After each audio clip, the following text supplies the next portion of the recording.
આ સત્તા કોઈના બાપની જાગીર નથી।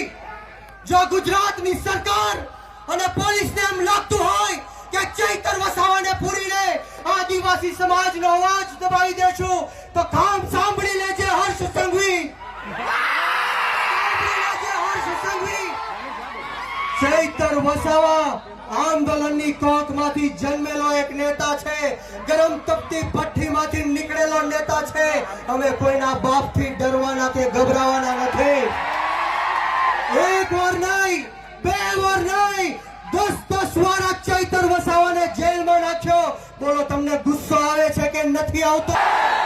તો આજે હુંકાર અને આજે અવાજ એવો કે આ ગાંધીનગર નહીં પરંતુ દિલ્હીમાં જ્યાં નરેન્દ્ર મોદી શાસન કરી રહ્યો છે એના કાનના પડદા ફાટી જવા જોઈએ। બંને હાથ ઉપર કરે, બંને હાથ ઉપર કરે, મુઠ્ઠી વાળી